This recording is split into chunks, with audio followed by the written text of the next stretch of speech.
Happy December. I'm gonna say that November was a really good reading month for me. Felt like I had good variety, read the things I wanted to read. I did have a DNF and one that I'm not gonna continue the series, and I think that's all fine. So I started off November the way I wanted, which was finishing both Fool's Errand by Robin Hobb and The Fury of the Gods by John Gwynne. I read pretty much exactly half of Fool's Errand before The Fury of the Gods arrived. I thoroughly enjoyed both of these. I have my review and my reading vlog up for The Fury of the Gods, and then I'll have a full review of the Bloodsworn saga. It was a fun journey through fantasy Viking land. The ending may not have been as epic as I had hoped for, but the journey from beginning to end was worth it. And then I just always like Robin Hobb. Fool's Errand is the first book in the Tawny Man trilogy, which is the third trilogy in the realm of the Elderlings. I had meant to start this one for most of the year.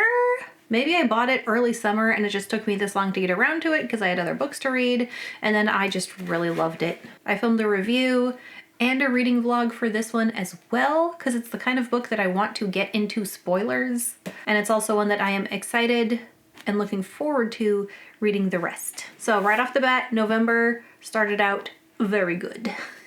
Once I finished those, I was just kind of waiting, filling in time until Wind and Truth comes out on December 6th. I didn't want to feel like I was reading filler books though. I wanted to read books that I either wanted to try or knew I would enjoy. So a couple of books that I picked up recently. I tried Mid-Ship Wizard Halcyon Blythe. I was really looking forward to these. It's advertised as Harry Potter meets Horatio Hornblower. So it's like Magic Academy student goes to sea.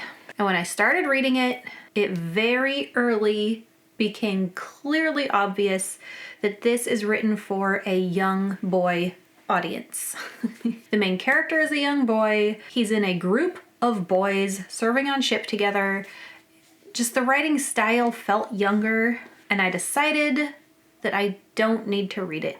It wasn't written for me. I don't need to feel disappointed, although I did feel a little disappointed.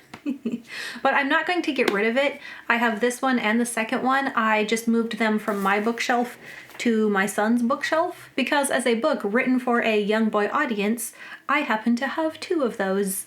And then when they are ready to try it, they can decide whether we hold on to them or pass them along to the next person. So after I DNF'd this one, I decided to try one of the other newer books I have picked up. Not a new book, but new to me.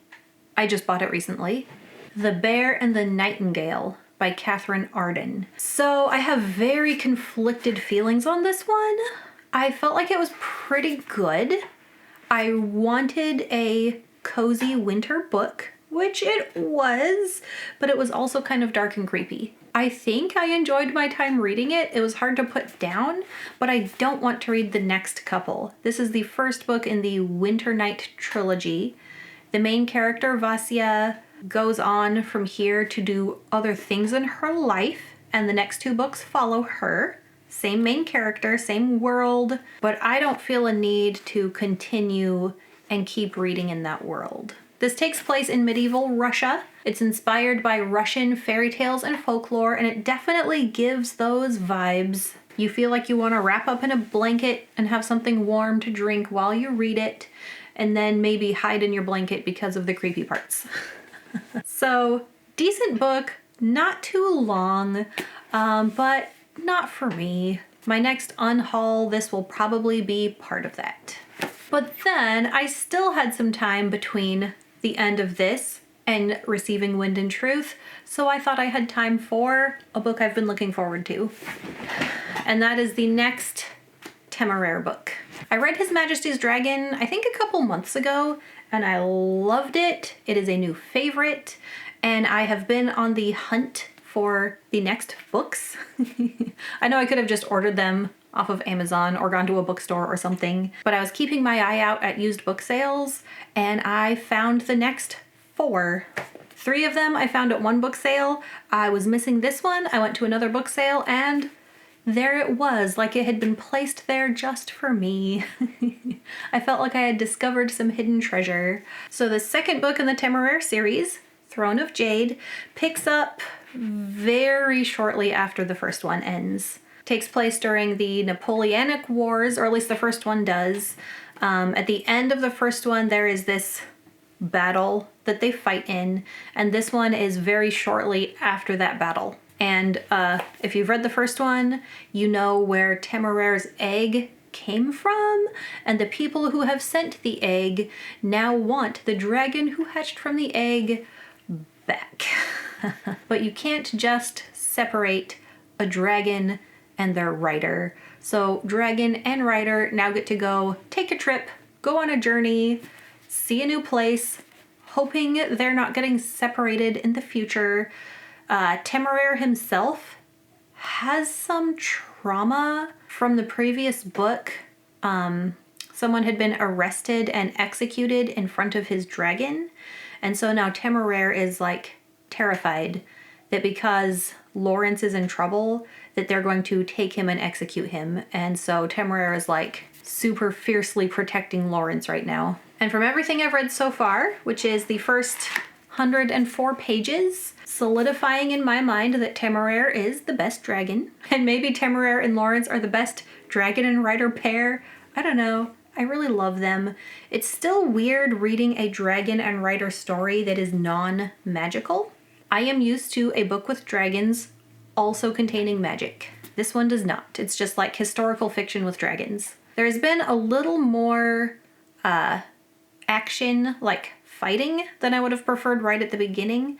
I would have preferred a little more character work early on and then save some of the fighting for later. But I assume that that's not going to be the whole thing. And I think I will have plenty of time between the recording of this, Tuesday the 26th. So whatever day this comes out, I'm filming this on the 26th. I should have plenty of time to finish this before December 6th. And so saying, let us move on to the TBR portion of this video, which is going to be very short. How many pages does Wind and Truth have? My one and only book on my December TBR is Wind and Truth by Brandon Sanderson, book 5 in the Stormlight Archive. The reason it is the one and only book on my TBR is because it has 1,344 pages. The longest one so far. I don't know how many hours that would be as an Audible book. The previous books were in the 50-ish hour range, maybe a little more than 50. So I did not start reading the Stormlight Archive from when The Way of Kings first came out. I started when Oathbringer was new. So I was able to read the first 3 books in whatever time frame I wanted. I don't remember. It was a while ago. But I did have to wait and anticipate Rhythm of War. Rhythm of War I found to be longer than necessary, very bloated, way more than it needed to be. Parts dealing with Kaladin's depression I felt like got a little more clinical than necessary. I have not reread Rhythm of War, nor will I have time to now. I do plan on watching Daniel Green's brief, but I think thorough recap? Is that what it's called? Summary. Daniel Green's complete summary of Rhythm of War to refresh my memory, because there's probably so much. I also read it when I was pregnant with my younger child. If you know anything about pregnancy brain, you'll know that some of the things just like in one ear, out the other, it's gone. But I am very excited for this conclusion to this long epic fantasy series. I have been very invested. I have made lots of Cosmere and Stormlight Archive content on this channel. Speaking of which, if you need anything to watch to tide you over until Wind and Truth, you can check some of those out. And it is going to take me at least a whole month to get through that ginormous large volume. I don't know if I'll feel the same way about it being bloated and more than needs to be there because it's the conclusion. There might be some slow parts, but Sanderson is generally very good at wrapping up things, connecting threads, making sure not to forget those little details. I don't know how he keeps track of it all. And then if there's anything left unresolved, there is a part 2 of the Stormlight Archive planned for like 10 years out or something. 5 years from now, 10 years from now, I don't know, but it's already in the works. So there will still be more to look forward to after this. Thank you to my patrons. I appreciate you guys a lot. A link to my Patreon and Instagram will be in the description, and happy reading. Bye.